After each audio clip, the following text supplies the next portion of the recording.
Welcome to Gaming Gaiden Season 2, everybody. I'm Andrew, your host. Mike can't make it because of time zone difficulties. He has a kid and couldn't make this time, but it's okay because we have composer extraordinaire Patrick Gill here.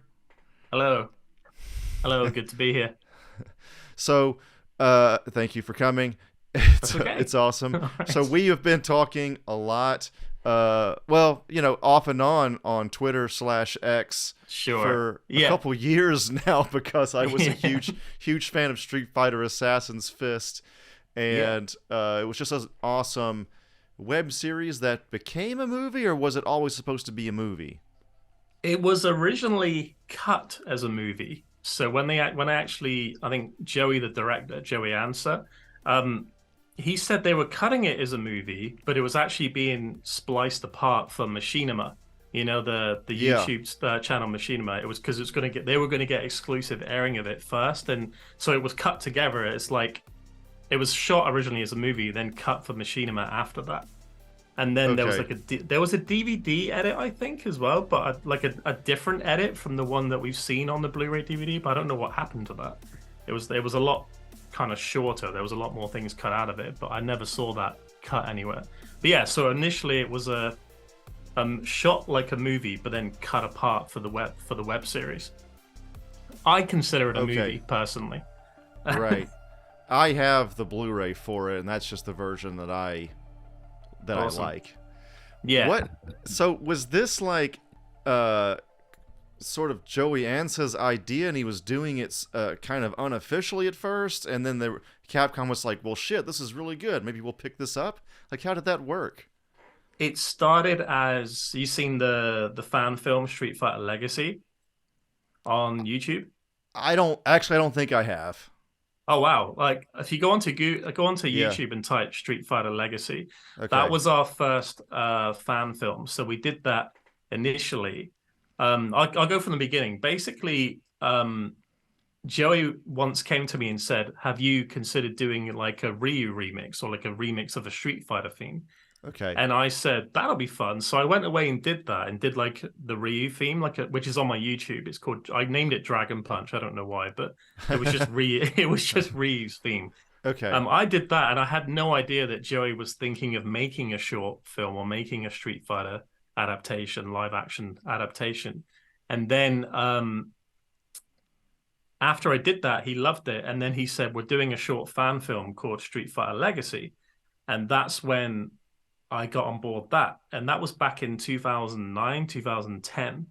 And we Okay. did this first. I can't remember if Joey actually reached out to Capcom about it or not, but I know that Capcom were funny about people making adaptations because they didn't want to do another one, I don't think, because they were worried that it was just gonna end up in being not that great after things like Legend of Chun Li and all the rest of it, and they didn't want people basically like I guess they didn't want people pointing the finger and Yeah. saying or whatever. So well, I don't know. Either way, we released it as a fan film, and then I think Joey showed it to them, and they actually loved it, so they gave it their blessing. And then from that point, I think there was ongoing meetings for forever, and I'm usually the last person to know as the composer. I'm usually the last Okay. person to know anything. Okay. So Yeah. Joey basically was at this point, I think, visiting Capcom, going back and forth and um, planning things out with Christian Howard. You know that the guy who plays Ken, he was the co-writer, and I believe him and Joey were working together on it at the time, working together Okay. on the script. And it was their idea initially, Joey Christian's idea, and they wanted to do this big series. And yeah, sure. After 2010, that the fan film came out, Capcom loved it and said it was very cool. I think Joey used that as a way to pitch to them the series idea for Assassin's Fist. And then several years later, I get the news that Assassin's Fist is going ahead. So that's pretty much how it came about. Um, Okay. and then Capcom, yeah, officially endorsed it, I think, from that point. And then they did deals of things like Machinima and stuff, and then it got aired on Machinima. So yeah, I guess it was like a fan affair, I suppose. It was like a fan thing from the start. Um, just wanting to do something big and great with Street Fighter.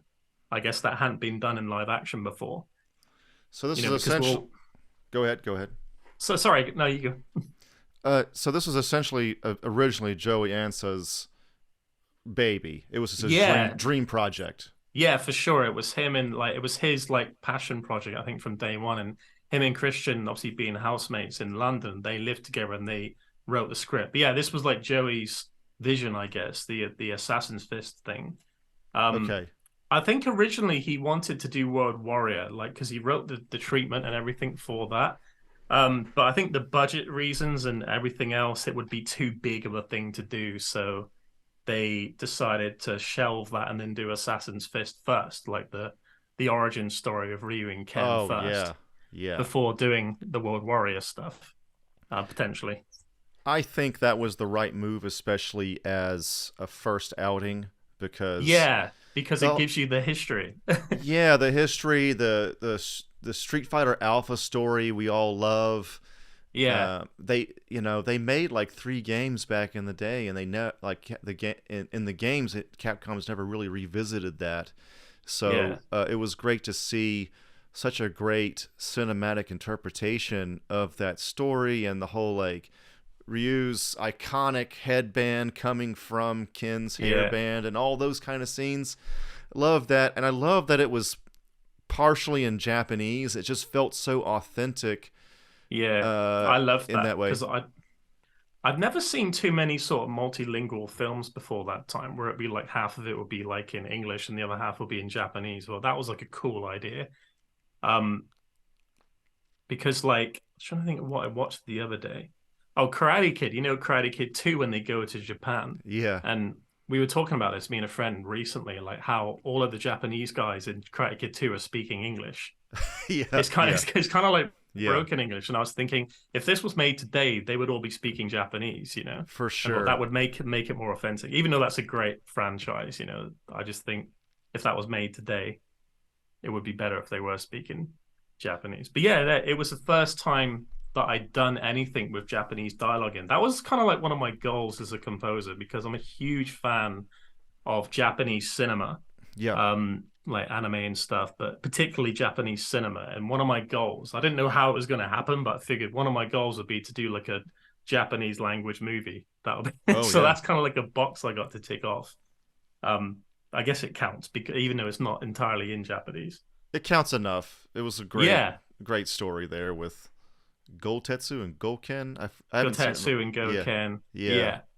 And yeah, this sort of thing had never been done in live action before. So it was like the first time anyone, I guess, had seen this, apart from what are your views on the original Van Damme Street Fighter 2 movie? I saw it in the theater when I was a kid, and I Yeah. didn't like it, and I have never revisited it. I've Oh, seen really? clips on YouTube. It was just, kind of universally panned. I'm sure Legend of Chun-Li is worse, which I've never Yeah. seen. I remember I've never being, seen that one. yeah, I remember being hyped up to see the Van Damme one, but why do you ask? Yeah. I'm just curious. You being a fan and everything, I figured.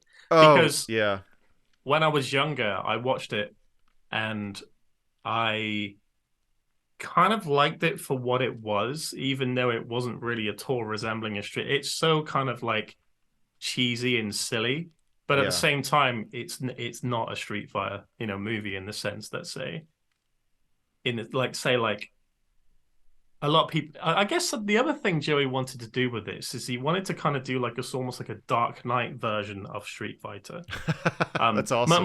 Much like the Street Fighter animated movie, because it's a much more darker, serious tone, Yeah, even though it yeah. has comedy aspects about it.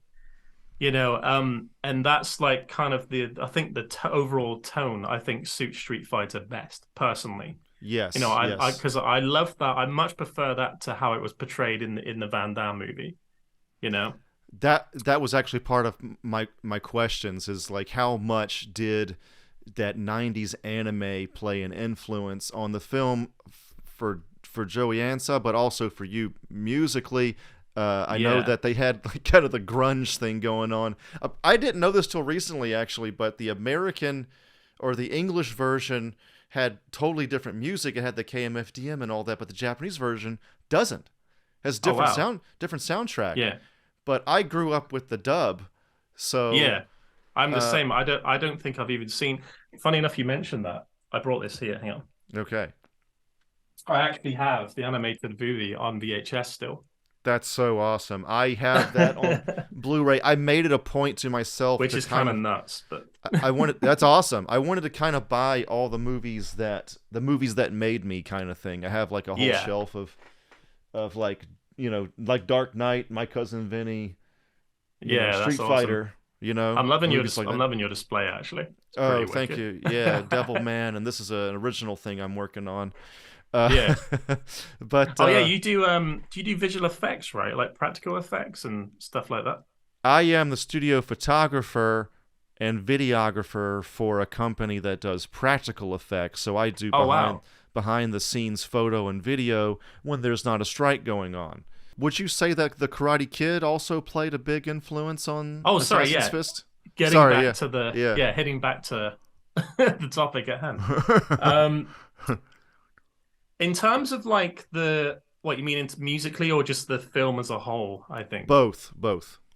Okay, so I know Joey's a huge Nolan fan, like a massive Chris Gotcha. Nolan fan. And Gotcha. like Dark Knight and that sort of stuff was definitely like a big influence because for the tone and everything. And because I think it represents a lot of modern cinema and how a great way to portray a comic book, Yeah. kind of adaptation. So Right. that was a big influence. And also a lot of 80s movies like Bloodsport, Kickboxer, The Yeah. Last Samurai was another one, was a big Okay. influence. In terms of movies, these were big influences. Joey may have some others, but at least from the conversations we had and what I got from it, musically, again, it was like me kind of living out my childhood, I suppose, which is how I feel like one of the reasons I got into film music is because it just feels like I'm just living out my childhood through like my passion and Right. things like James Horner is a huge influence on me, like the guy Okay. who did Braveheart and Titanic and stuff, and I guess yeah, it was very inspired by Dark Knight as well, like Hans Zimmer, that kind of stuff. But I kind of wanted to do something differently though in the Assassin's Fist world, rather than just doing because at the time, I think it was back in 2013, there was so many sound alikes, like Zimmer sound alikes, and Gotcha. people just doing the same. Oh, let's do a Dark Knight version of this and Dark Knight version of that, and there was so many things that sounded the same. And one of the things I didn't want to do was just like repeat what was everyone else was doing. Right. Um, and because it doesn't really benefit like I mean it's fine but like it benefits the picture much more when you have something like more personal I guess and at the time movies like Drive and Hobo with a Shotgun a lot of these kind of 80s throwback things were starting to rise up and starting to become more popular and Street Fighter Assassin's Fist was predominantly set in the 80s Right. so I said to Joey like wouldn't be really cool to like kind of incorporate like the 80s stuff in with this because Ken and Ryu's history and everything because they're playing Mega Man 2 and with the rock guitar and all that kind of Yes. stuff and that would be such a cool idea to just throw some like 80s synth in there and things like this and he was on board he was fine with it he's because we have quite a good relationship and that he trusts me and obviously his vision is the ultimate thing that you have to serve as a composer working for a director you have to obviously serve the vision but I Right. think like I was obviously giving him what he wanted and I guess that was my 2 cents is like I like to put like some of this in there but I didn't want to go too heavy with the synth work Right. because I didn't want it to be like too pastiche or too kind of like I think with nostalgia stuff if you go too over the top with it can run the risk of sounding a bit like almost like I don't know what's the word for it, like almost a bit like a not a parody, but I guess I just didn't want it to be purely that because it had to fit the seriousness of the Street Fighter world and and the origin of like Ryu and Ken and their story. And as far as the anime, I didn't actually rewatch the anime before I started working on this because I didn't want to be too distracted or too influenced by stuff before. That happened before. Right. And Assassin's Fist, I guess, was a separate chapter, like, and I wanted to do something that would be unique to Assassin's Fist. So I guess that was my approach on that front. And yeah, I remember telling Joey, like, trust me, this 80s stuff's going to be huge because it was like it was me trying to sell him like that idea. Trust me, this stuff's gonna go blow up at some point. And obviously, this was before things like, was it Stranger Things and Cobra Stranger Kai, Things, all that yes. stuff, and then the Stranger Things came out, and then it was everywhere. Yes. And then people were listening to my Assassin's Fist stuff, and they were saying, "Oh, this sounds like Stranger Things." So that was kind of funny, but it was kind of cool because it was it made it relevant still. It still feels like it's, you know, current, and it wasn't tied into that old Zimmer sound, which I think sounds a little bit more dated now because Hans Zimmer's not really doing that stuff anymore, the Dark Knight type stuff. Right, even though I still love all of that sound, you know. So yeah, was there anything else in there that I missed? Potentially have. I did. You might have gotten it. So what would you say was was it James Horner that mainly influenced you other than 80s stuff as far as film composers? It was James Horner, Paul Herzog, who did the Bloodsport and Kickboxer movies. Yes, which that was the original inspiration for Street Fighter itself. Yeah. Which is kind of cool. And I actually reached out to Paul Herzog. After I did the film, I reached out to him and I contacted him and I sent him a copy of Assassin's Fist. I sent him the trailers and he liked the trailers, but I don't know if he's watched Assassin's Fist yet, but yeah, I actually sent him a copy. So that was kind of cool. Speaking of people that are famous for maybe seeing Assassin's Fist, it's probably safe to say that Tarantino saw Assassin's Fist because of Mike. That would be awesome. Mike Moe, right? Yeah, doing a Once Upon a Time in Hollywood. Yeah. There was a round table, I think, with Tarantino and DiCaprio and Brad Pitt, and they were all chatting about the fight scene with Mike Moe. And Tarantino started listing off his films. He talked about the Marvel thing that Mike Moe did, and I think it was Inhumans and the other things that Mike Moe had done. And I was just there like, please say Assassin's Fist. Yes. But yeah, I don't know if he has seen it, but I hope he has, because it feels like something that he would like because it's in the sort of realm of things that he grew up on. The old martial arts films from like the 70s and 80s and stuff. Yeah, I'm like sure the he original. I'm sure he would. I think one of the things about the movie and this whole genre of like martial arts fantasy, I feel like people don't make this kind of movie anymore. No. Everything's about John Wick and being as realistic as possible, even though John Wick's not super realistic. But you know what I mean? It's more realistic than normal. Sure. People say it a lot in America, tactical. It's got to be tactical. And it's like, right. I don't know. I want to go back to chi. I want to go back to focusing our chi. You know, I want martial arts fantasy to come back, you know. And I guess they made a new Mortal Kombat movie, which I'm also a huge Mortal Kombat fan, but same, that new movie, man, I hope the next one's better. I'll just say that. Okay. The one on HBO. I'm yet to see the big the new Mortal Kombat movie. But no, I agree. It's like everything today is hyper realism. It's like with the Bourne films and the other kind of action sequences. It's all very quick cut. Yeah. And no messing around. Like with John Wick, you've got like their headshots and jiu-jitsu throws, takedowns, shot to the head, the next guy. And it's like you said, it's super hyper realistic. It's not like Bloodsport where you get the slow motion kind of like like fly kicks and a guy like it's like less dramatics and it's less sort of theatrical, I guess. Than it is today. It's seemingly that world of like the 80s Black Belt magazine that probably influenced Bloodsport. And like there was no internet, so they didn't know, you know, people in the West especially probably really did think chi was real. Like, what do Asian people know that we don't know? And why is it so prevalent in their culture? It must be something to it. And that eventually trickles down into martial arts fantasy. I think we're just kind of missing that lately. And I know that there's probably cultural appropriation issues with that kind of thing, and they got to tread lightly. For sure. So I kind of get it. in that sense, but I don't know. I would like to see that thing kind of come back, and I guess we will with the Think Legacy Street Fighter movie. for sure. uh, Things have a habit of coming around in full circle. Like the whole, like I said about the '80s stuff. Like I never believed in a million years that style, that genre was going to come back, and it hasn't quite gone mainstream, but yeah. it's in there enough for it to be cool and relevant again.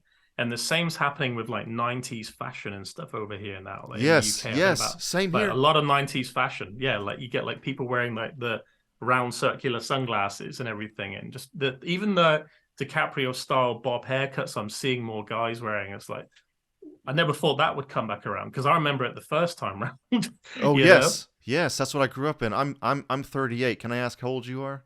Oh wow, yeah. You're pretty much my age. I turned 40 this year, so I'm Okay. 40 in February. I'm Yeah, 39 so in a couple weeks actually. yeah, Yeah.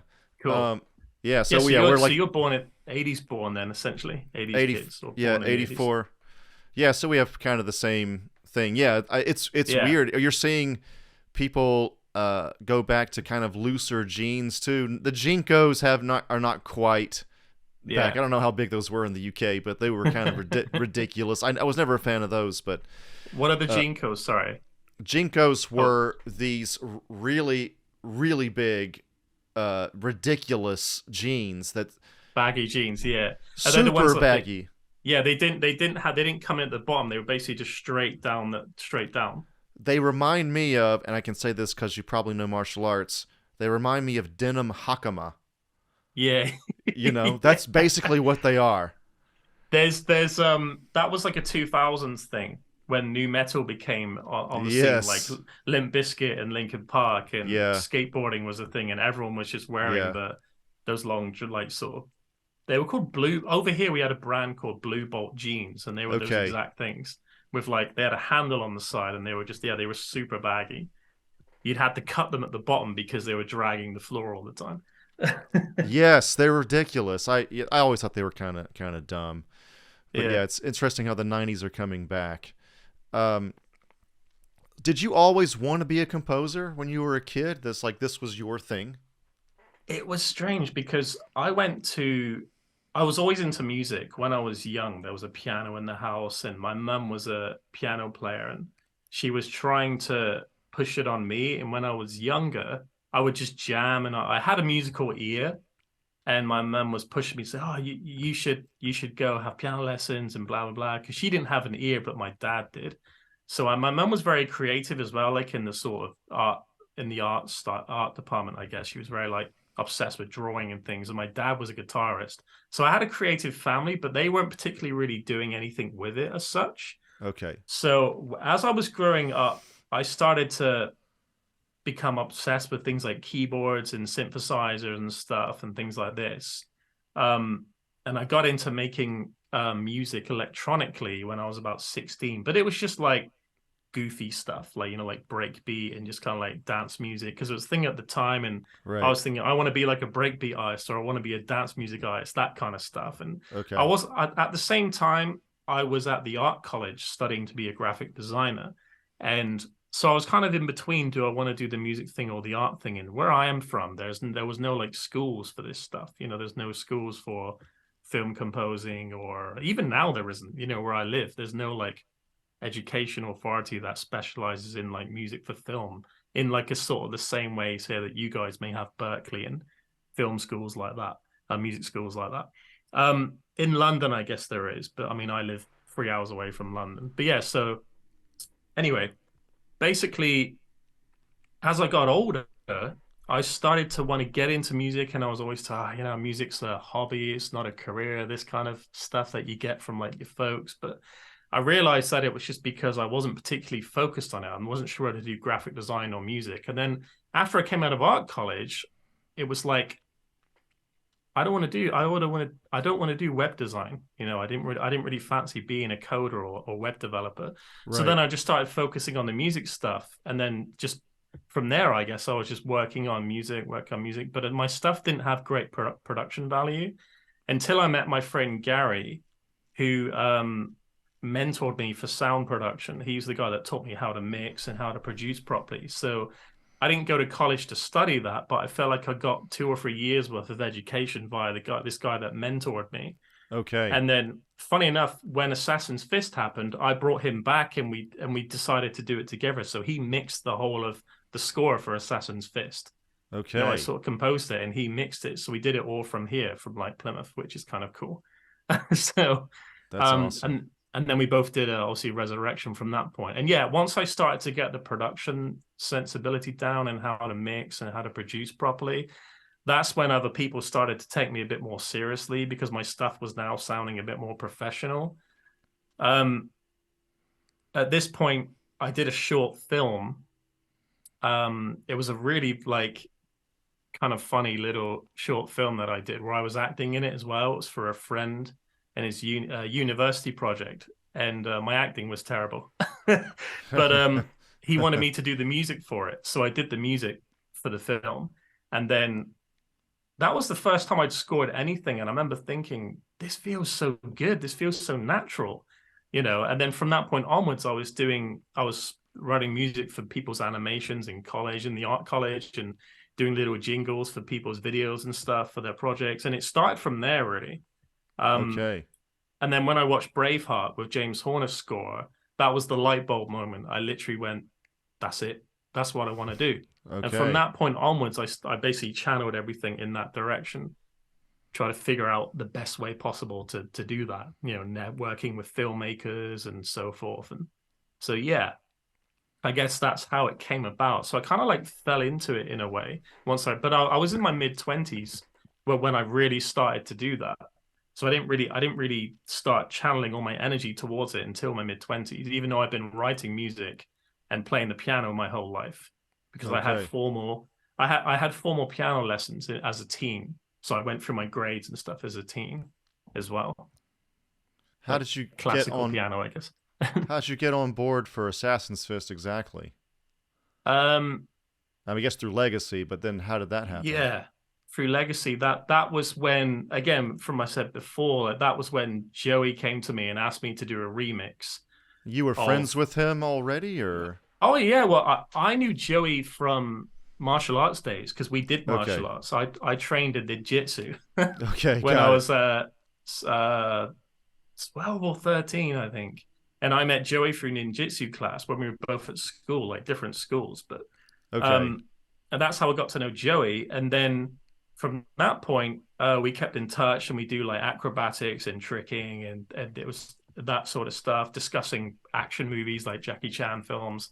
And then from that point onwards, like, yeah, we shared a lot of kind of cool, similar interests in that on that front. And then Joey kind of left to go to study at Oxford University. Okay. And I never really saw him after that. I think we kind of lost touch. And I always remember thinking how dedicated Joey was to martial arts. And I was thinking, I wonder how good that guy must be at martial arts by now.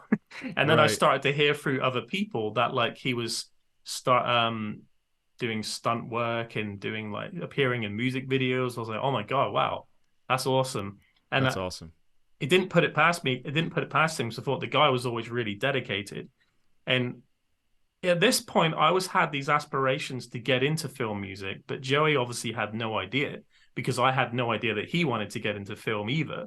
Right. But at this point, we'd lost contact, and didn't, you know, how like you meet friends and for a certain point, and then everyone just goes separate ways. It was before things like Facebook and all this kind of stuff. So we didn't really have any way to keep in touch. I think I still had his number, but I changed numbers a few times, and he probably did. Yeah. And then at one point I heard about what he was doing, and I got back in touch with him, and we had a catch up. And then he was telling me that he had an audition for the new Bourne film, you know, because Joey played Desh, you know, in the Bourne Ultimatum movie. And if you've seen that movie, he had a big fight scene with Matt Damon. And I thought, wow, that's amazing. And that was like his big Hollywood break at the time. And obviously at this point, I was still writing my kind of like sort of electronic music and kind of breakbeat stuff with no real production knowledge. And I remember sending my music to Joey several times throughout the year saying, what do you think of this? What do you think of that? Not for any particular goal to try and get into film. I was just like, just saying, what do you think of this? And he wasn't really like the biggest fan of my stuff before, because I wasn't really writing film music back then.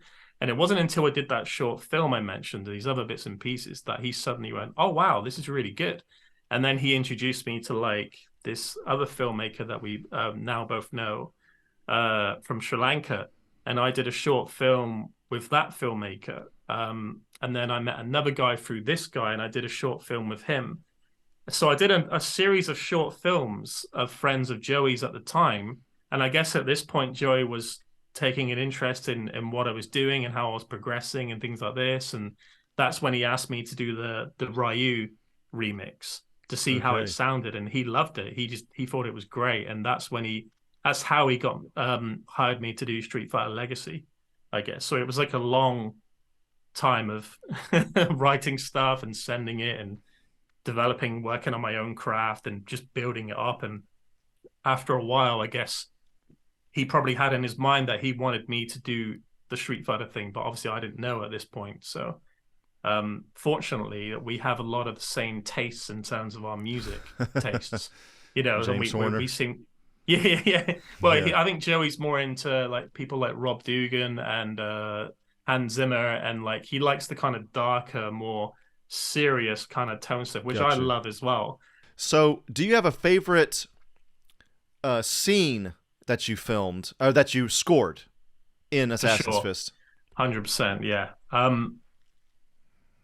Bearing in mind, obviously, with Assassin's Fist, it was the first time I'd taken on anything of this magnitude. It was like a 2.5 hour epic, and it was quite tiring and all the rest of it. But one of my all-time favorite scenes is the scene where Goki becomes exiled from the dojo. He's leaving the dojo because he's like used Satsui no Hado, and he's almost killed his brother in combat, in like friendly combat. And he's pretty much almost killed his brother, or was about to, and then he became, you know, banished from the dojo. And there's a sequence where for the first time we start to get a glimpse of Goki's potential love interest with Sayaka, even though that wasn't materialized and it didn't really go, the story didn't, or the narrative didn't so much dwell on that. It was just hinted at, you know, that maybe there's something going on between these guys, but they never actually confirmed it.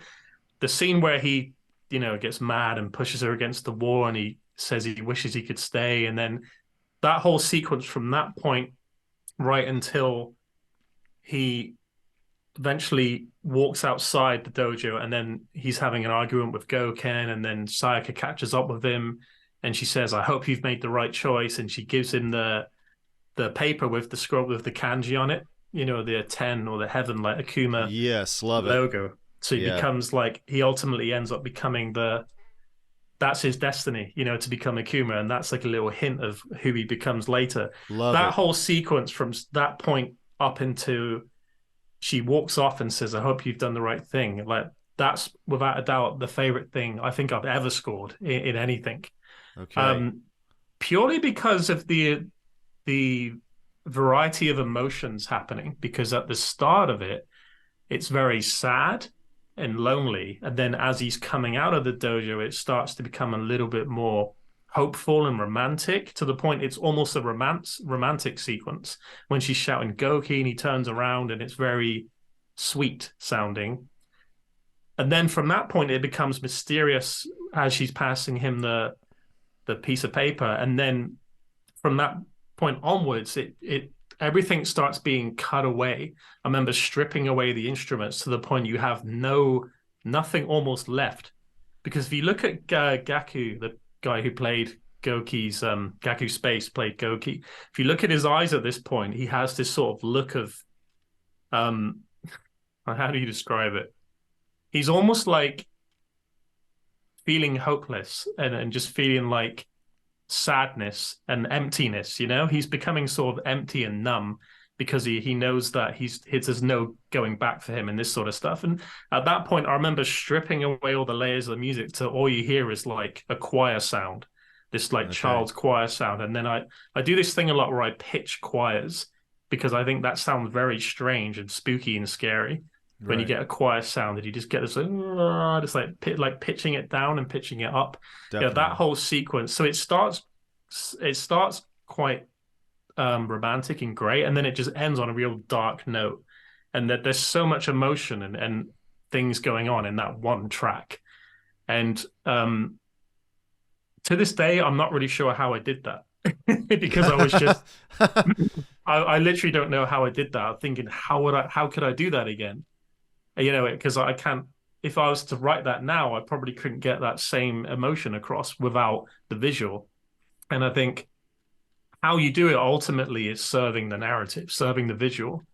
When I score to picture, I have to have the visual in front of me. There's so I have to see it there, and I have to really feed off the acting, feed off the actors' performances, that kind of stuff. I have to really immerse myself into the story. So yeah, that sequence there, without a doubt, is probably one of my all-time favorite scenes. There's so many others in Assassin's Fist. Like, I have so many kind of talking points, I guess, for that film, being that it was kind of like my baby too. It was like the first thing that I'd ever did with, Joey as a director.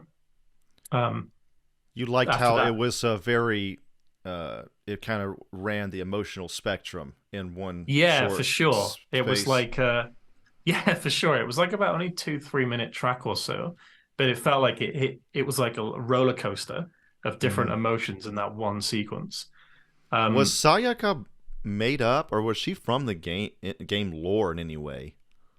I think she was made up. The same as the fisherman, the yeah, I think the so, goofy yeah. fisherman who just laughs at Ken and stuff. He was a character made up. The same with Senzo, Goken's like kind of butler character. Yeah. He was a character that they made up as well. Yeah, I think Sayaka.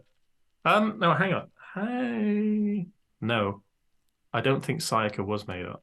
Oh, she is from the game? I guess we could Yeah, Google it, but because she is in the lore, because there's rumors that Ryu may actually be the son of Akuma. But that's a rumor. Because the whole love triangle. I've seen that. It's like Star Wars in a sense at that point, though. It is. Yeah, it is. That's been a comparison I've seen a lot. There's it's been so long now since I've even watched Assassin's Fist. Like, I can't remember the last time I watched it, because when I do a film, I watch it. I watched the animated movie quite recently, but when I do a film, it's so much work, Yeah. As in the film world, it's deadlines, pressure, crazy. It's insane, and it went on for about 2-3 months, and then after that, I was like, right, I want to get away from this now. And like, I remember I didn't watch it, obviously, because it hadn't come out in its entirety until later, but I watched it then I didn't watch it for ages, because I just wanted to sort of like clear my head, because I was just living and breathing that thing for like months. Right. Yeah, Sayaka, I think, is in the lore, getting back on point, because I think, hang on. Yeah, I guess I know Ken has Eliza in the cartoon and in a lot of the lore. And she's never been a fighter. She's not a playable character, but she's always been the lore. So I wondered if Sayaka was kind of like that as well, because I've never thought of I never. Go ahead. That's so dumb. Like, sorry, yeah, she's in the Alpha generation, of course. Oh yeah, yeah. She's playable. Yeah. I guess I forgot. I don't think so. I mean, I haven't played the Alpha generation games. Crazy, I know, but I haven't actually played those. But I know that she's in the anime potentially. You should get at least Alpha 3, because it's just all the goodness of all the alphas in one spot. Have you played the new game yet, Street Fighter 6? Yes, love it. Really good. Yeah? Yeah. Oh, I'm yet to play it, but I know it has I love the art direction. I was a big fan of like what they did with the art direction, and I've heard the character customization is just like on the same level as like the wrestling game customizations, from what I've heard. It's kind of, yeah, it is. There's a lot of customization whenever you're in world tour mode, which is kind of almost like an RPG style kind of thing. Yeah. And where you're literally fighting in streets, which is great. And then but for the actual, when you're fighting online or 2-player versus or whatever, it's you can't use those customized characters, because I guess it changes. It's too much customization for like the fighting games have to remain balanced, and it would get way too wacky, I guess. But yeah, it would be I love the art style as well. I think that, as gaming machines and computing gets, the graphics get better and better, there's this worry that they would have made them too realistic or it would be too uncanny valley or whatever. And they've maintained a certain kind of cartooniness, but also upped the graphics, which has been great. Yeah. How do you feel about the music? Have you listened to the music in 6 or no? It's mainly a hip hop thing, I think, for the most part. Yeah, they've gone with like an electronic kind of like EDM hip hoppy type vibe, I think, which I think Japan do a lot of with fighting games and stuff, like, because the amount of people that said to me, you should have this music in the video games, well, that would be great. But I think Japan are very much set on the kind of like hip hop EDM, like almost some of their stuff reminds me of the kind of music that you'd hear like sort of K-pop, or like sorry, not K-pop, J-pop, and that kind of stuff, or like the J-dance stuff, like the kind of hyper like animated crazy dance music. A lot of that stuff seems to be very much like still in Japanese games, which is cool. But I would love it if they would do something more like cinematic, and it would be awesome to do that in a game. For sure. I think they're sort of getting there with the World Tour mode, but they've never really made a fighting game RPG. No, because the new Street you go Fighter, into the battles and it's the one-on-one. It's a full fighting game in that battle mode. You finish that fight and then you're back into RPG mode. And that World Tour mode is close to that, but it's not quite a huge adventure. Yeah. So if they did more of that. Sorry. Absolutely, yeah. In terms of the Alpha generation, that was, I guess, in my defense, which is why I didn't know about Sayaka. But it might the Alpha generation was quite new to me. Like before I got on board Assassin's Fist, because I'd watched I grew up on Street Fighter 2. Right. And I remember the first Street Fighter in the arcades, the original Street Fighter arcade machine. I remember going into an arcade and seeing that there when I was very young. And I remember I don't think I played at the time. I just remember seeing it. And then I played Street Fighter 2. That was the one that I was most attached to. But the Alpha generation, the anime and stuff, I never really watched that. And I learned a lot more as I was doing Assassin's Fist about the lore of Street Fighter. Because Joey is like a diehard Street Fighter fan. Yeah. I'm a Street Fighter fan, but I guess we're in the podcast about Street Fighter. And I'm saying I'm not a No. That's just, I don't know what I mean? I don't expect everybody to be the exact same level of fandom. It's just it's not a realistic expectation. Yeah, and Joey's just a diehard Street Fighter fan. So I learned more about it through him, and I started learning about the lore of the Alpha generation, all the rest of it through him. And I was much more brought up on Street Fighter 2 and that kind of stuff. But and games like Mortal Kombat, I think I was a big Mortal Kombat fan, and games like, do you remember Battle Arena Toshinden and Soul Calibur and Soul Blade and Tekken and all those the 3D ones? Fights? Yeah, for sure, all those games. And I was a Sega boy, so I grew up on things like Streets of Rage and Streets of Rage 2 and that kind of stuff. Right. But yeah, but obviously, I think there's one thing to be a fan of something, but then you can be a fan of something too much to the point that your fandom kind of overtakes your ability to be able to write something that's away from that, which I think can kind of hinder you sometimes, which is why you see these in the same with the filmmaking process, you see these fan movies and fan films, but they're almost a bit too fan boyish or fan girlish. If you they're too close to it. They're too close to it, and they're great. They're awesome to watch for fans and so fun, but they don't necessarily. They may not have this wider appeal to the rest of the world. And balancing those two things is probably one of the most difficult things. I think, which is why we've had so many video game adaptations which don't seem to hit the mark that well. Well, they're getting better. Last of Us, for sure. One. Yeah. Twisted Metal I've watched recently, which was not bad. It was definitely okay. Yeah. They're definitely getting better for sure. I'm referring to post or pre, I guess pre-Assassin's Fist. Before that, there wasn't really too many. There was the Mario movie, the Mario Brothers movie. I thought that was okay. That was okay. Yeah, I kind of enjoyed that for what it was. Yeah. The Mortal Kombat movie, the first one, I thought was fantastic. That was a Oh, great so film. so good, man. I don't I know. love They that. just had magic with that one. I mean, Yeah, they they hit kind of everything yeah. perfectly. I think that director was it Paul Anderson or whatever. Yeah, Paul Anderson. Was pretty young at the time of directing. I One of the guys I worked with worked on the Goro practical effects guy, and he Oh, said is that that Amalgamated Dynamics? I think so. I that was kind of before my time, before I was working Okay. In Hollywood. But he, they all jump shop to shop all the time. These artists, a lot of the Yeah. time, and he was saying that he was the youngest director he'd ever seen. But I think that was Yeah. good for Mortal Kombat because he was kind of keyed in to what made this good. Like There's a how guy, make a really good Mortal Kombat movie. yeah, and I love practical effects in films. It's like my thing. If I wasn't a composer, I'd be wanting to try and get into Oh, practical nice. effects because it's just I find it fascinating. Mm-hmm. Because I grew up with things, obviously, movies like Terminator and Oh like yeah. Predator and The Thing and a lot of John Carpenter movies. And, Oh I yeah. just love practical gore and practical effects. And yeah, Goro was obviously a huge. I think I can't remember the name. I think it's like Alec Guinness or something. Woodruff, the two guys that had their company that made Goro. I forget the name of their company. I think The it might be guy I Amalgamated Dynamics, but the guy I know, his name is Eric Fiedler.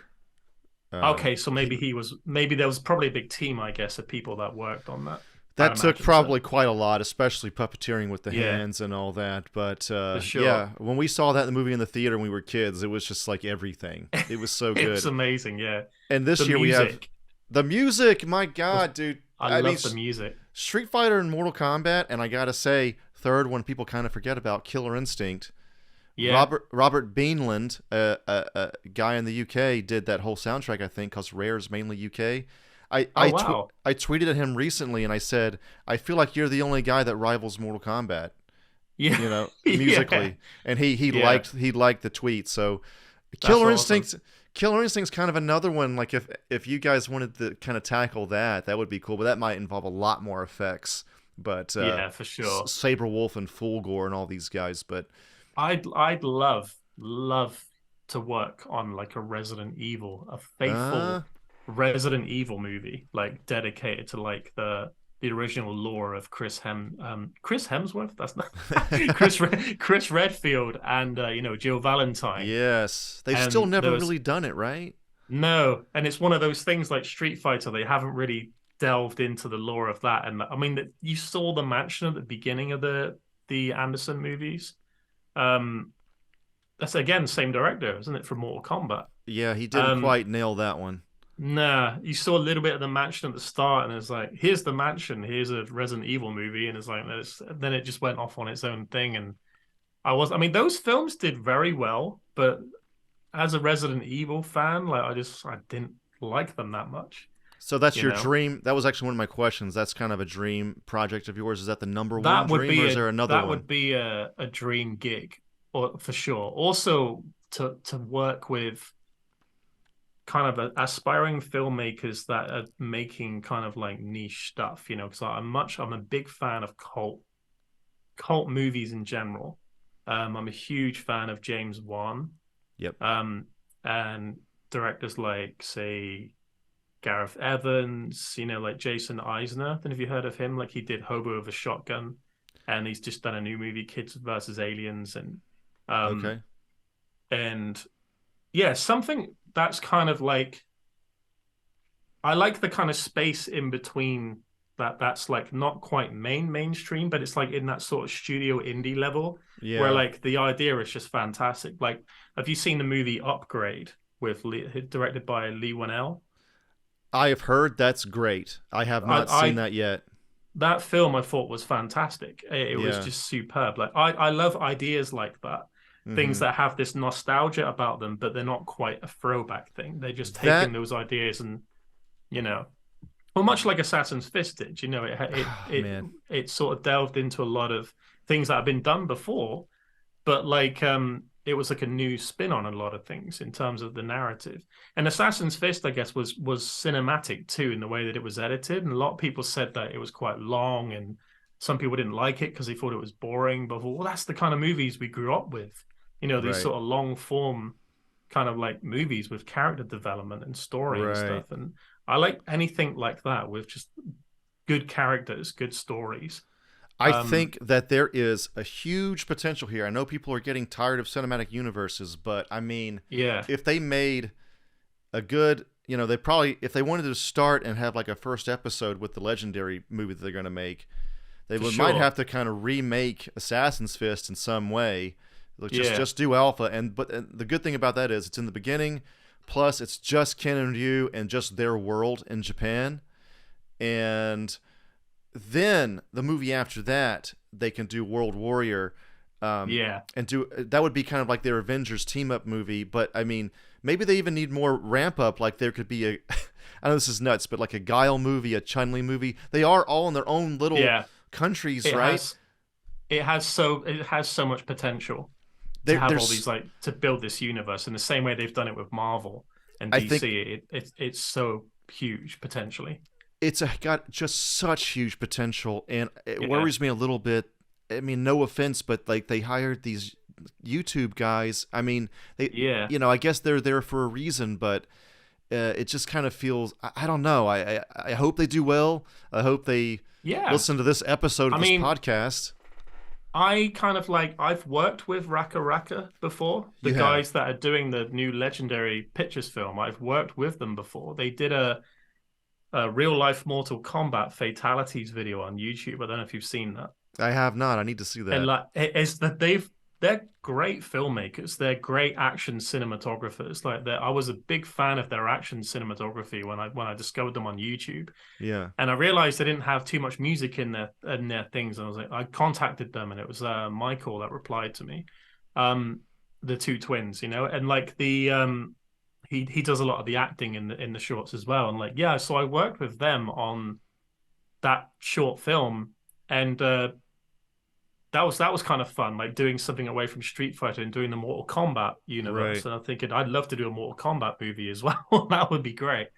Um, yeah, then obviously down the road, obviously heard this story or heard in the in the press quite recently that they're now attached to do the Legendary Pictures film, and it's like, whoa, that came out of nowhere, and nobody was really like expecting that.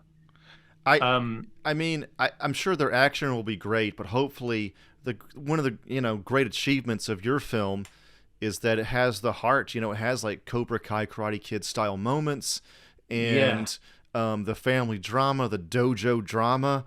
yeah. Well, this is the thing. Hopefully It's they like don't gloss over that aspect in the new for film, because sure. it's so I easy to mean, go into being just John Wick with Street Fighter, which is fine, yeah, but and we I did, don't but know. nobody really. I mean, it'll be cool. I think it'll be cool. It'll be fun. A lot of people would enjoy it. But as you say, I think Street Fighter deserves more than that. I think it Yeah. deserves more than just action and chaos, and just like cool effects and stuff. I think there's a lot of lore and character development and a lot of real heart and soul there and story that Yes. it would be a disservice not to have this like attention to all these characters and their backstories. So we'll see, I guess. I mean, I guess with the writer strikes again, mate, I don't know if they have a writer attached. I guess maybe that film might be postponed as well. But Everything I guess is. we'll see in time. I mean, I'd imagine because they did their newest film, Talk to Me. It went to Sundance and did very well. And I know they had some new different writers on for that. So maybe they'll do the same with the Legendary. I'd imagine they would That have was some other Raka writers Raka? on. But Talk to Me, yeah, Oh, I did that not know that's that. that's their debut film because that came out in Sundance, and then I think from that point, because they're fresh filmmakers that have just come out of YouTube, and I think they outgrew YouTube. To be fair, I love their YouTube stuff, but I figured these guys should be doing big movies, big And they action are. movies, Look at and they them. are. They're starting to now, which is awesome. That's awesome, man. Yeah, Talk to Me was their debut recently or this year. Yeah. Um, Still in so theaters over here, I think. yeah, same here. I think I haven't actually. I'm going to watch it soon, but I haven't actually watched it yet. I've But heard I've it's heard it's great. incredible. Yeah. So Okay, maybe I shouldn't be so nervous about them. I just yeah, I mean, the I've article got was like faith. it's YouTubers are doing Street Fighter. That's kind of how it read to me when I read it. So Yeah, I yeah, was a little bit yeah. worried. I mean, I've got faith that it will be fun and action packed for sure with them and the direct. I mean, I'd rather it was them, than some other guys for sure. But I mean, I don't. I mean, who's to say? I mean, there could be some awesome people out there that could do a good job of it. But they did before that. They did a what do you call it? What's the thing? God, I shouldn't think. They did a short Street Fighter parody movie. Because they've the same as format is the real life Mortal Kombat Fatalities video. They did a Street Fighter parody movie, and it was like a little short film. And it was at the time they asked me to send them some music for it because of my old Street Fighter stuff, but I got caught up with so much other stuff I didn't get around to sending Right. it to them. So, Right. but they put it out. Obviously, the deadline met, and they put it out. And yeah, that was a parody movie, and that was promoting our next short Street Fighter film, which was Street Fighter Resurrection, which Mm-hmm. was made to help promote Street Fighter 5 at the time. Yes. So yeah, that was like the next thing that happened from that point. So all they've really done with Street Fighter before was that short film, which was to promote our thing. Um, and that was fun at the time, but I guess it was more done as a parody. Okay. I think as directors, we might see some awesome action and cinematography, but in terms of the writers, in terms of the writing and the story, I guess that's yet to be seen. Yeah, I would like So to see who's writing that. for sure. I mean, I don't know. I have no intel on any of that. I have some But questions from Mike, the co-host that couldn't make it. Uh, okay. so real quick, do you have any particular methodology to how you approach composing for a new project, or does it differ depending on the project? It's typically that's a great question. Um, it's typically my methodology is typically the same in the sense that when I receive like a locked edit or like a near locked edit of a film, which is quite difficult to receive in this day and age because Yeah. back in the old days, everything was filmed to tape and cut, and once the edit was done, it was done. That was it. You couldn't do anything more with it. Right.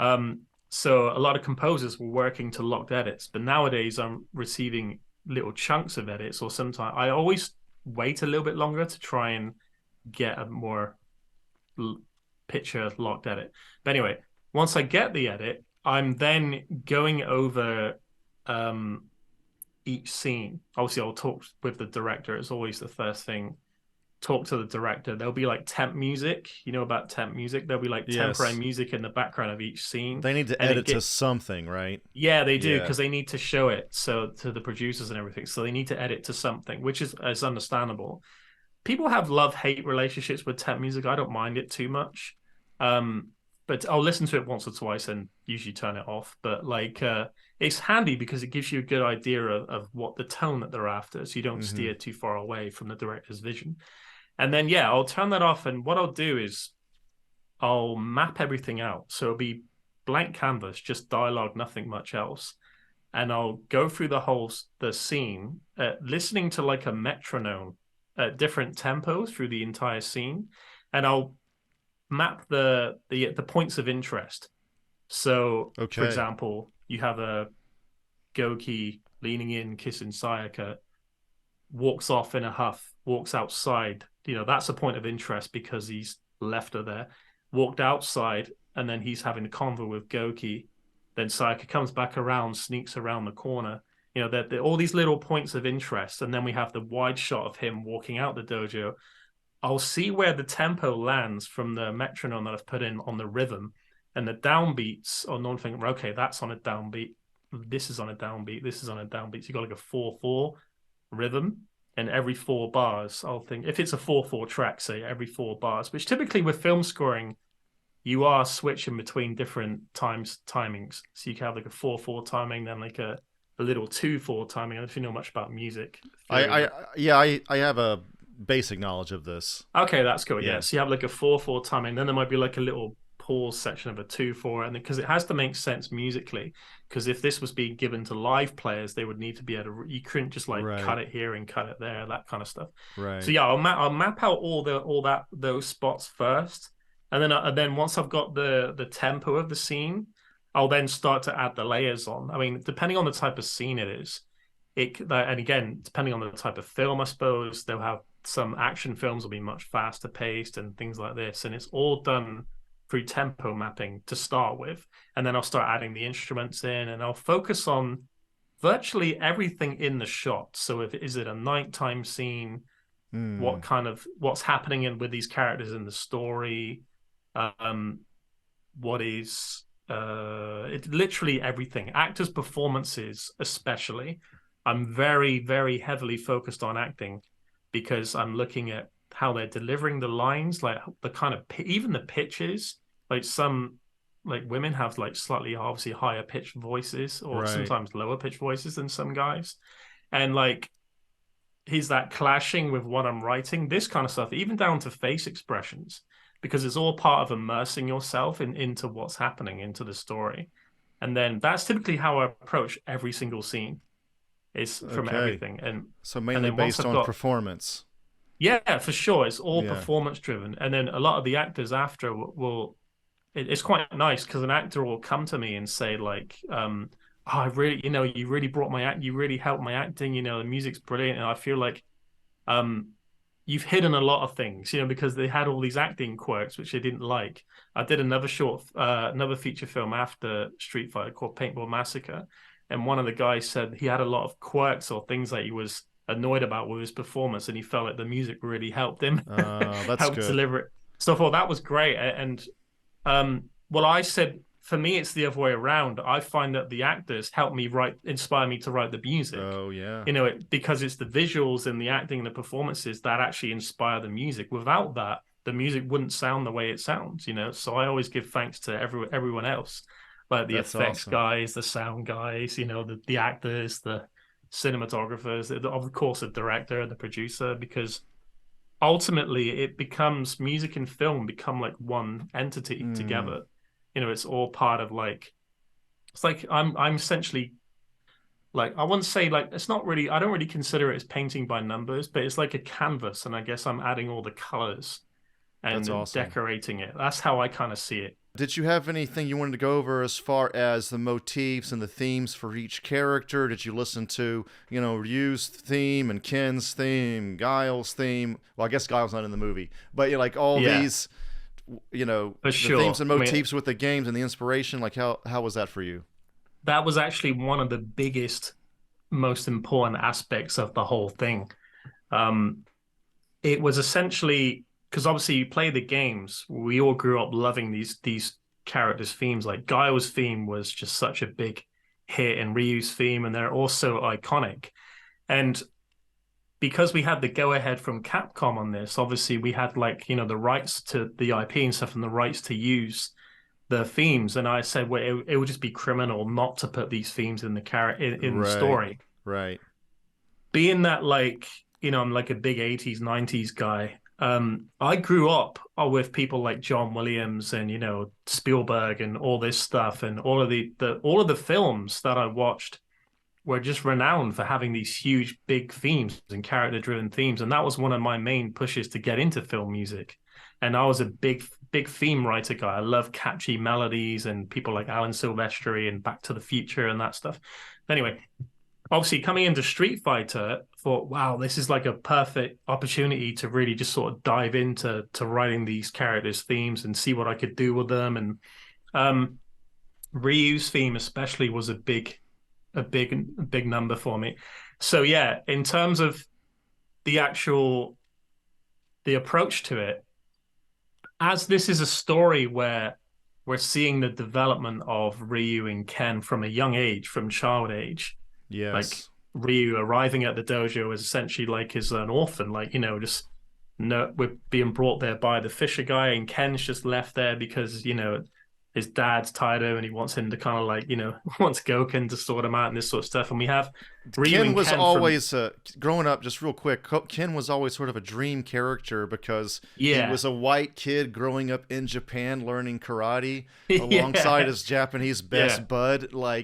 That's a dream for anyone. God, like Karate Kid was one thing, but they were in America. Ken was straight up in Japan. Ken in the lore speaks Japanese, Yeah. I love that idea. Sorry, go ahead. I For cut you sure, off. no, it's for sure. That's like I guess like a Westerner's dream because like when I was younger, I was like, wouldn't it be cool to go train with the monks and stuff like this? You know, like being into Yes. martial arts, that kind of stuff. And I was a huge, still am a huge fan of Japanese cinema and Japanese nerdy stuff. And Oh yeah. um, but yeah, the so that would that would have been a dream for any kid, I guess, into that. Yes. But yeah, the so obviously we see them from a young age growing up to being these like the guys that they are, and part of that I figured was the way to develop the themes would be to do it narratively. So you don't necessarily see Ken on the screen as a child and then it's Ken's theme straight away. You know, it's like I wanted to kind of figure out a way to write the themes without actually writing them. So a lot of the kind of music at the start of the film was loosely based around those chords, like from Ryu and Ken's like Mm-hmm. stuff. You'd hear little hints, little things here and there, but nothing real clear cut. It was just making sure that it fit the Street Fighter universe. And then, of course, we see this section where the fisherman, for the first time, plays the flute Yeah. and plays Ryu's melody for the first time. Goes, hey, I wrote this melody for you, and Love it's it. Ryu's melody.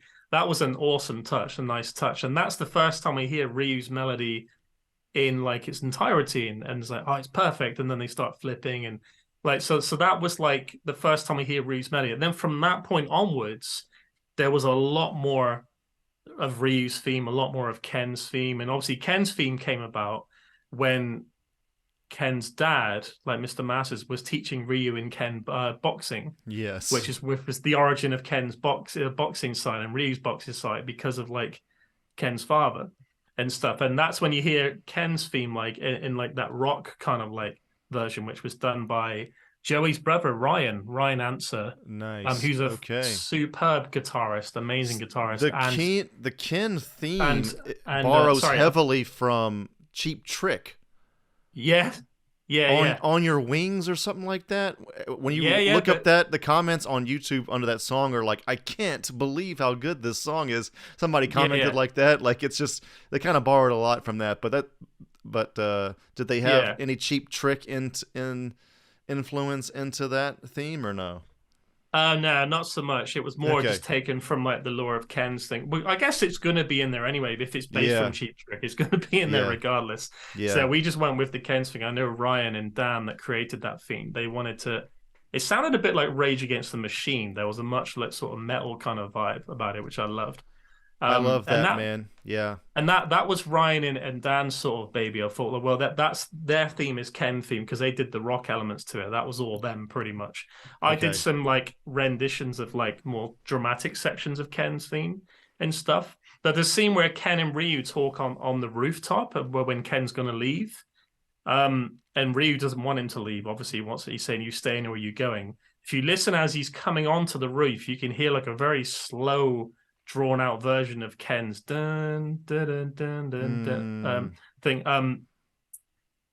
And like yeah, you I think it was dun dun dun dun dun, dun. You can hear like Ken's melody played on a cello. That's awesome. But it's real slow. It's a lot of people probably didn't hear it, but I wrote it on my YouTube. Like, did anyone hear this? And one guy said, "Yeah, I heard it." So obviously, people were subconsciously picking up on the little hints of Ken and Ryu's melodies. Yeah. But not we're not giving it to them entirely yet. But as the characters develop, obviously we're building these narratively, so the themes grow with them. So it's like the birth of the music is the birth of the growth of these characters, and that's Definitely. typically how I approached it musically, was to build it narratively. And as far as the Assassin's Fist theme, which was the Lake Run track, and if there's a track I made called Lake Run. It was the scene where Ken and Ryu are running obviously along the lake, and that music there was kind of like the Assassin's Fist theme, which Okay. plays there, and it plays from Goki and Goken's fight, and it plays at the end when Ryu and Ken fight at the end. There's because a lot of people pick up on the similarity, said, "Oh, that sounds like Lake Runners." Like, yeah, that's kind of like the Assassin's Fist theme, and that was like a melody idea that I had. It's like my own version, my own. I guess if I was to do a Street Fighter theme, I guess that would have been it. And Okay. Joey really loved that. So he said, he wanted more of that. And there's a funny story with that. It's because that melody was another piece I've written entirely separate from Street Fighter. And it was already signed by another publisher, Oh because wow. obviously I'd written this track and signed it away to like for a trailer music company, and they had that track, and I had to get like permission from the. Luckily, I knew the composer, the whose company it was, and he had to write like a legal document to give me permission so I could reuse my own melody, Right. like in Street Fighter. Because obviously, once Right. you sell something to somebody, it's no longer yours, you know. So Right. Right. I had to get permission to reuse that, and then my own melody. So yeah, luckily the guy was nice enough to do that, which was awesome. So that became the Street Fighter Assassin's Fist theme, I guess. Um, and yeah, what was the other question actually in regards to themes? That there was some other questions Let me take a look. I'll that cut you around sent me. this. Yeah. So, where do you look for inspiration? Oh, that was Uh, it. Yeah. yeah. It's inspiration can come from literally anywhere. A lot of the times from outside of music, like just being outside somewhere, just going out and I'll Right. get melody ideas come to me. And how I make note of those sometimes will be just on my phone. I'll be out and about driving, or like, and I'll hear a melody. I'll have to pull over, get my phone Yeah. out on the iPhone on the notes, and I'll just be the whistling and humming things into my phone. I've got my phone is literally just full of audio clips of me I love humming. that. And that's how the theme for Street Fighter Resurrection. Have you seen Street Fighter Resurrection yet? The I short follow up we did. I saw it when it came out, but I don't remember any specifics about it. It's been a while. Yeah. Okay. Yeah, that was I was lucky enough to visit the set. It was at Pinewood. They filmed it at Pinewood Oh Studios in wow. London here. And like that was so cool. And I got to meet Mike Mole for the first time. Oh And nice. that was awesome. Because obviously as a composer, you don't really tend to meet a lot of the cast and Right. pre-production people. So I always Right. try to make a point of trying to get to sets of things that I'm working on, just so I can be in the moment and actually be like in the environment, in the Yeah. filming environment, and feel Yeah. like I'm actually a part of it, because that's actually a way to get inspired. And when I was there, I remember coming back to the hotel where I was staying, and I had a shower, and as I was showering, I heard the Resurrection theme come to me. I was like, awesome. I was watching it, looking over the editor. Sorry, the edit. The editor was showing me the edit, and I was looking over it, what they'd done so far. And I went back to my hotel, and that theme just popped in my head. Thought that's it. And then, so yeah, inspiration can come from, oh God, so many different places. Quite often, like I'll be listening to something that inspires me, and that can trigger things. Or sometimes, most of the time, sitting down at the piano and just jamming. A lot of Mm. the time, that's where most of my in most just like, I guess, being a musician, I suppose, just being a piano player, just sitting down and playing the instrument, that generates so many ideas. And the more I play the piano, the more ideas I tend to get. Obviously, my main instrument is piano, so Did you have a um, favorite Street Fighter track you like Ryu's theme the most, or Ken's, or Guile's, or oh, good one. going into the movie? Ryu's theme was like the one I noticed first as a child, but Mm. obviously I quite liked I think because it was at the time when Street Fighter 2. I remember liking Vegas back in the day. Okay. Okay. And Guile obviously was a huge one. Guile Yeah. was like an iconic one again because the theme is so memorable. Yeah. That's my thing. It's one of my biggest, I guess, gripes with films today, and I still don't really know why it is that we have this massive absence of just melodic and catchy themes now in film Yeah. scores, and Yeah. and I have said that. I mean, that this is a whole other conversation. We could probably need several different videos Part to two. cover it, but yeah. But like, I have this big thing with what Hollywood's doing. I love it. At the same time, I hear all these like melodies. Like a lot of people say, I can't remember who it was that said it, but it was a discussion about how melodies, modern day films, don't seem to basically warrant melodies. Like they seem to push melody away. And I thought, well, I don't know necessarily think that because of how they're edited. Because like Right. how films today are less operatic and less theatrical. So you don't Right. get these long drawn out moments. Like say the way that Assassin's Fist is edited was, for me, was a composer's dream, because you have all these big Right. dramatic sequences with so much room. I think, wow, I can go to town with the themes here. I can really develop stuff. And um I But think obviously, part of that, look, I'm a huge Marvel fan too, but I think part of yeah, the issue is that the Marvel films are sort of like big TV shows. They yeah, are, I hate to quote Scorsese too much about it, but they probably are a little bit less cinematic. And again, I love the movies, the good ones sure, anyway, but yeah, there's something less cinematic about it. And they are, and Nolan said this recently as well. He said that they focus so much on plot and characterization that they kind of forget everything else. That's why they've yeah, succeeded, because their plot and characterizations are good, and the effects. Some of the effects can be good. The superhero action can be good, but they kind of mm, lose some of the other kind of cinematics. I don't know, some cinematic nature of it, and maybe that's yeah. why the scores have taken a hit.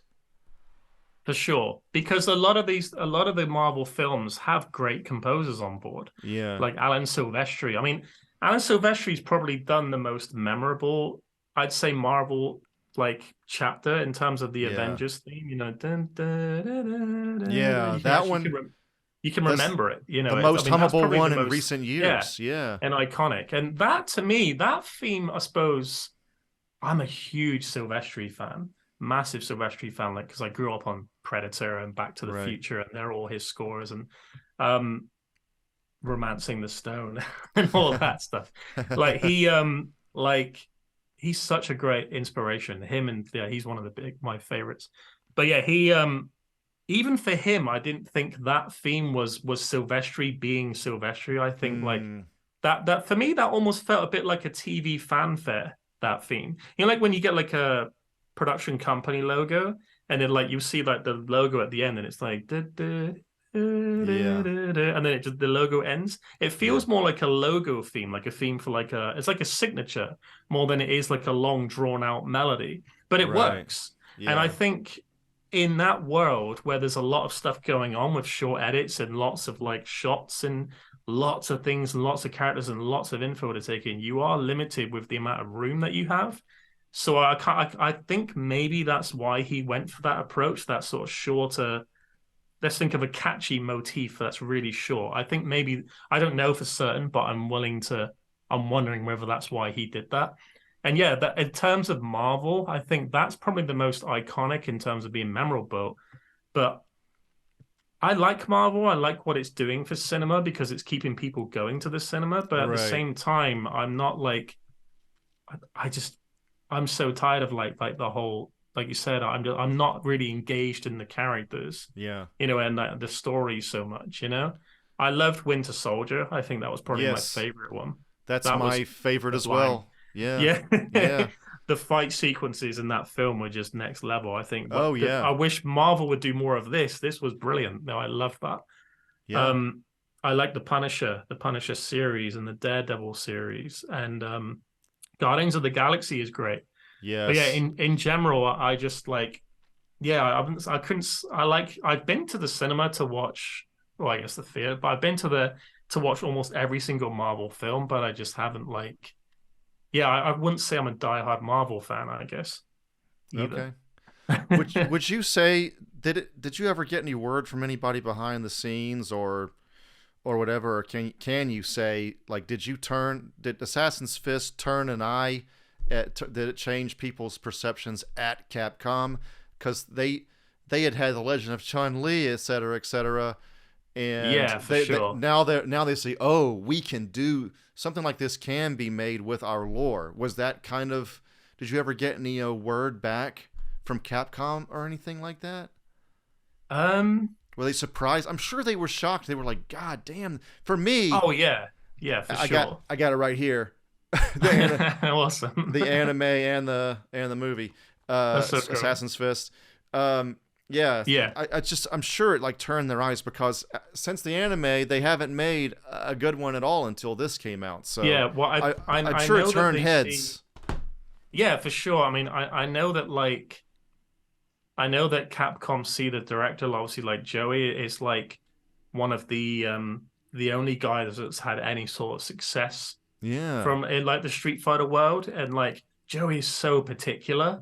Like yeah, and like that's why I love working with him, and like he pushes me to like do things I never thought I'd be able to do and things like this. And but in terms of like I mean, I'd hope so. I'd hope that that's what's happened. I mean, maybe I don't know for certain in regards to the whole, because now Capcom are working with Legendary, Yeah. so whether our thing had an impact on that, you know, who knows? I mean, I don't know. I mean, I guess Joey would probably know more on that front in regards to like the feedback. But I know they loved it. They absolutely loved it. Okay. And Good. back when it came out, there were a lot of different people working at Capcom, I think, to there are now.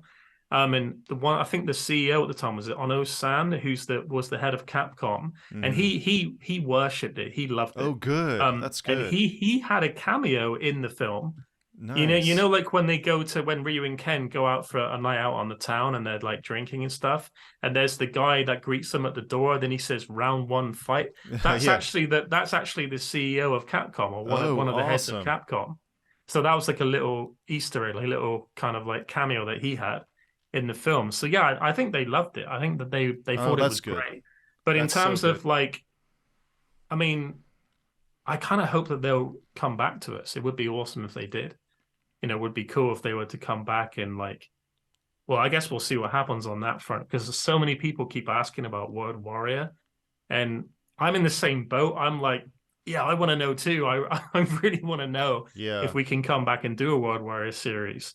Um, but I know that obviously we don't want to be sat around, I guess, waiting for the people to decide whether or not they want us, I guess, to come back or not. So, but I know that me and Joey, I guess at some point going to probably look to do some of our own stuff, like different things. But Right. in terms of Street Fighter, I guess I don't know.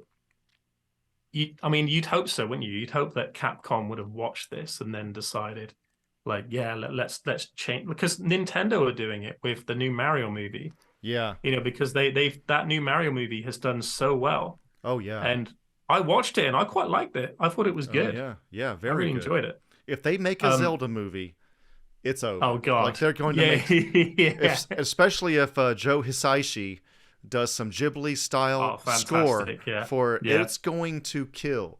It's going to be because Mario's like a good fun romp, but I think, and which is fine, but Zelda could actually have a little bit more gravitas to it. And I mean, generally, I like playing Mario games more, but I think a Yeah. Zelda movie, because of the RPG nature of it, it might actually be even better. My girlfriend is the biggest Zelda fan. She's like Yeah, a yeah. Zelda like we're gonna go to Comic-Con at some point and she's gonna dress as Link. But Okay. like You should be Princess Zelda. I did Gen- say I Gender did bent. make this joke. Oh, I did really? make this joke. I said like she could be like the male Link and I could be the female Link and I could be the male Zelda, Yeah, which would be a yeah, strange cosplay, but it could be fun. But yeah. yeah, the Joe Hisaishi. Speaking of Joe Hisaishi and Ghibli, I started to watch a lot more Ghibli lately, revisiting some of the stuff and some of the stuff I hadn't actually seen before. Um, but like Joe, I should note that Joe Hisaishi was a massive influence as well on my So music. good, so The good. same with Taro Iwashiro, who wrote the score for the film Azumi. Have you seen that? Azumi is a superb samurai movie. He's a I haven't seen it. It's actually on a list I have of movies to watch. I yeah. literally have a list on my phone of movies to watch, and it's on there. Yeah, Azumi and Versus. Like, I forget was it Nobuhiko? Uh, I can't remember pronounce his name, but like the actual director is a bit like a Tarantino of Japan. yeah, He's is so good, and like yeah, Taro Iwashiro's score for Azumi is one of my favorites, and that was a big influence. There's some moments in there that are actually that influenced me. Going back to what we were talking about with influences, there were some moments in Izumi that really inspired my approach to Street Fighter. okay. Um, for sure, a lot of Japanese influence with Japanese composers, I especially love Joe that. Hisaishi. Um, He's like what's the the? John Williams of Japan. He's like the He top really is, guy. yeah, Yeah, yeah. He really is like the yeah. Well, I guess the Zimmer. Yeah, he's kind of like the John Williams of Japan, and like a lot of people quote Taro Iwashiro as the Hans Zimmer of Japan because I guess yeah. his stuff is kind of similar to his. Mm-hmm. Um, he did Red Cliffs and some other things. But yeah, in regards to you said before about video game movies getting better, they really are. They're starting to Yeah. get better. I was a huge Twisted Metal fan Oh yeah, growing up. Like the video game Twisted Metal World yeah, Tour was my favorite games on the PlayStation. yeah. And so I'm curious to see that movie too. And It's yeah, a the TV. Mario. It's a TV show on. Oh Well, it's on. wow. It's on Peacock here. Okay. I'm not sure what it's going to release on in the UK, but I saw it. Okay. It's a little silly. It's not like a 9 out of 10 Yeah. series. I don't want to get your hopes up, but it's pretty No, good. that's cool. It definitely doesn't destroy your childhood in any way, and the sweet tooth scenes are very good, Yeah. especially. Sweet Tooth was an awesome character. And there was, do you Yeah. remember Minion, like the black, like Yes. I think it's called Minion. I think it's called When Minion. when people mention minions, I don't think of the yellow people. Yeah, yeah. I think The of weird, Minion. like it looks a bit like a monolith. It was like a just crazy Yeah. black sort of tank thing. Super powered up as well. Yeah, yeah, for sure. He was like the boss, I think. One of the bosses. Yeah, he was one of the bosses, and you could unlock him as a playable character. I remember that, I think. Yes. Um, but yeah, that was a great. I didn't mind the Need for Speed movie. Talking about video game adaptations, even though it's not really. I don't know how much lore there was in the Need for Speed franchise, but I didn't mind the movie as a movie itself, I and I actually quite haven't enjoyed seen that. I haven't seen that. the There's a Aaron Paul movie. Gran The score, Turismo coming out soon as well. yeah, I think that's out now in some places. But Is like, it? yeah, the score for Need for Speed was great too. That's Um, awesome. yeah, that was a great score. But yeah, there are some good. There's the Five Nights at Freddy's movie coming out soon, which Oh yeah. I'm quite keen to check because Matthew Lillard is going to be in it, and I was Oh a big fan really? of him in like the Scream movies. Oh, And did you like, ever see SLC Punk? oh no, that's on my list again. You That's should on my list watch. because like What a Hacker, film. I've been told to watch this, and say I've Yeah. watched Hackers and things like that, and Yeah. I've been told so many times SLC Punk is like one to watch for Matthew Lillard. Oh, But definitely. So good. yeah, so I'm kind of looking forward to those. But yeah, I mean, was there any other questions? I guess in regards to the No, I think that's about it. Let's kind of redo the favorite character and then outro kind of thing, and then we'll. yeah, cool, Yeah. awesome. Okay, so final question. Who's your Sure. favorite Street Fighter character? um, it's cliche answer, but I'd have to say Ryu, just because he was a guy that I just grew. I mean, I had a T-shirt with Ryu on it, and I was just Yes. obsessed with Ryu. I wanted to be Ryu. I had like a, I had a headband, and it was one of my fancy dress things. That's a cool T-shirt when I was younger. Oh yeah. So yeah, I'd say it's cliche, but I'd say Ryu just because he was my favorite. He was always my favorite. So he was the guy that I played the most playing the game. He's the most. I mean, he is. Kind of represents Street Fighter, and I'd say Ken comes next because it is a Japanese game. He's Sure. a Japanese character. He kind of has like. I think I'm an American kind of playing the game and kind of absorbing this, but it just kind of feel like they wanted to put whatever they think the Japanese spirit is into the character. So I think that Yeah. kind of comes across.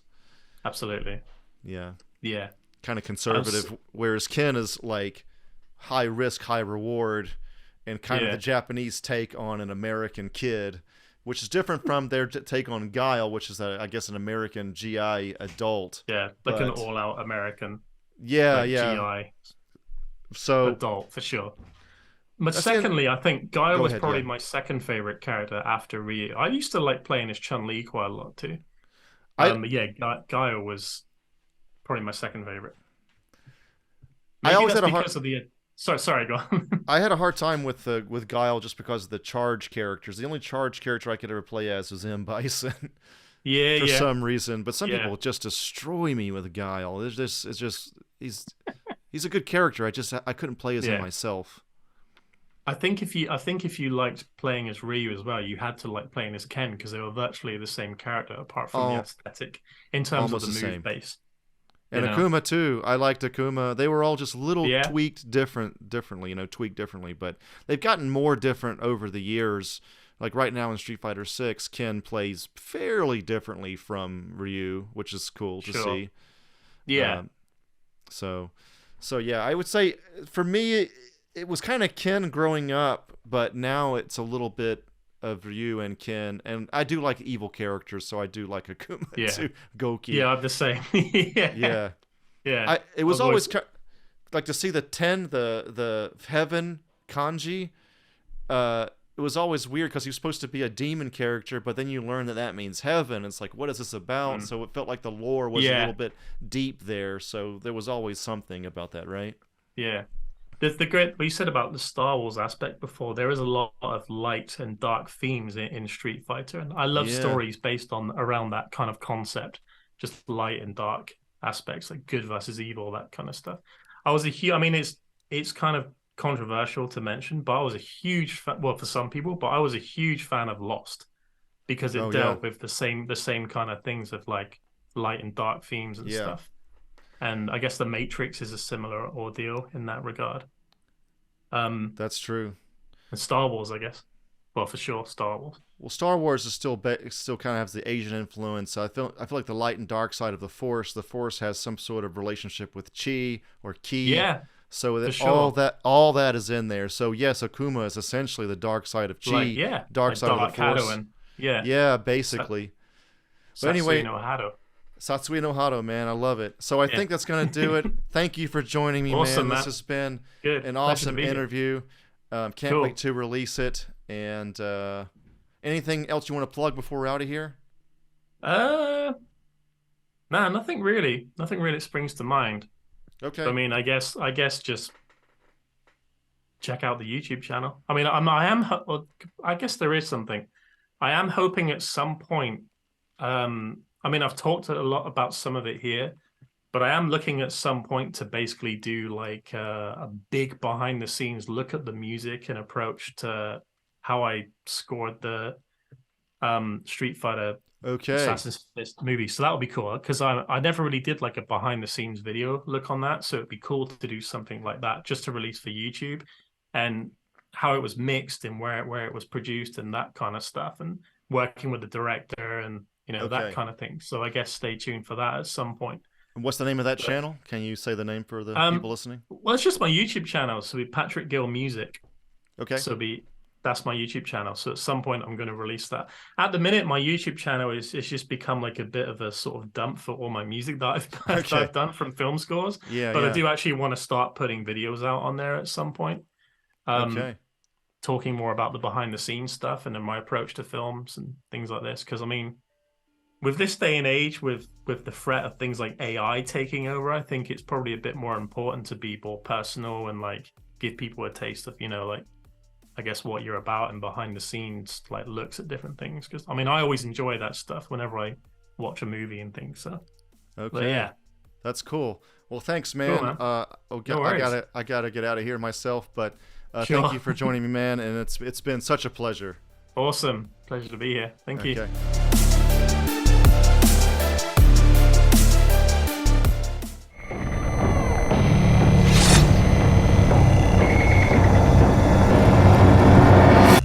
Thank you.